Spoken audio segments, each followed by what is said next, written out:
Question में कहा गया है सभी चाबियां ताले हैं। सभी चाबियां है ना, हम इसको मान लेते हैं चाबियां, ठीक है ना, CHA, इसको हमने इन शॉर्ट में लिखा है चाबी। तो सभी चाबियां क्या हैं? सभी चाबियां ताले हैं, ठीक है। तो T फॉर ताला मान लेते हैं कि सभी चाबियां जो हैं वो क्या हैं? ताले हैं। T फॉर ताला, इसको लिख लेते हैं हम TALA, ताला, ठीक है ना। इसको हमने पूरा कंप्लीट कर लिया। आगे क्वेश्चन में क्या कहा गया है कि सभी ताले चूड़ियां हैं। सभी जो ताले हैं ना वो क्या हैं? चूड़ियां हैं। सभी ताले चूड़ियां हैं। तो बस सभी ताले जो हो जाएंगे वो क्या हो जाएंगे? चूड़ियां। तो इसको लिखेंगे CHUDIYA, चूड़ियां, ठीक है ना।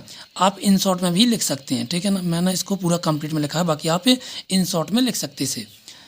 आगे कहा गया है सभी चूड़ियां कारें हैं। अब जो सभी चूड़ियां हैं ना वो क्या है? कारें हैं। सभी चूड़ियां कारें हैं। तो ये हमारा इस प्रकार के आ जाएगा कि सभी चूड़ियां जो हैं वो कार हैं, CAR, कार। मैंने इसका कंप्लीट नेम लिखा, बाकी आप इसको इन शॉर्ट में लिख सकते हैं कोई इंडिकेट करके, ठीक है ना। अब चलते हैं हमारे कथन तरफ। क्या कहा गया पहले कथन में कि कुछ कारें ताले हैं। कुछ जो कार है ना वो ताले हैं। सही बात है भैया, ताले अंदर आ रहा है कार बाहर आ रही, तो कुछ तो हो सकती हैं, बिल्कुल हो सकती हैं। जब उसके अंडर में ही है तो कुछ तो बिल्कुल हो सकती हैं। तो पहला हमारा हो जाएगा बिल्कुल सही। अगले में क्या कहा गया है? कुछ चूड़ियां चाबियां हैं। कुछ जो चूड़ियां हैं ना वो क्या हैं? कुछ चूड़ियां चाबियां हैं। भाई सही बात है, कुछ चूड़ियां तो हो सकती हैं ना चाबी, क्योंकि चाबी तो इसके अंडर में ही है ना। तो बिल्कुल सही बात है। तो दूसरा भी हमारा क्या हो जाएगा? सही हो जाएगा। अब देखते हैं तीसरा वाला। क्या कहा गया? कुछ कारें चाबियां हैं।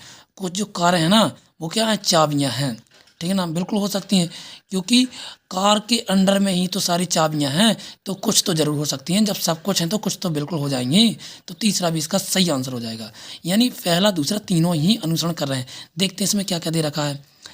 पहले में दे रखा पहला सही, पहला और दूसरा, पहला और तीसरा नहीं, हमें तो तीनों ही चाहिए। तो 5 में इसका सही आंसर पहला, दूसरा और तीसरा अनुसरण करते हैं, मतलब तीनों ही सही हैं, तीनों ही अनुसरण कर रहे हैं ना। तो इसका हमारा आंसर क्या हो जाएगा?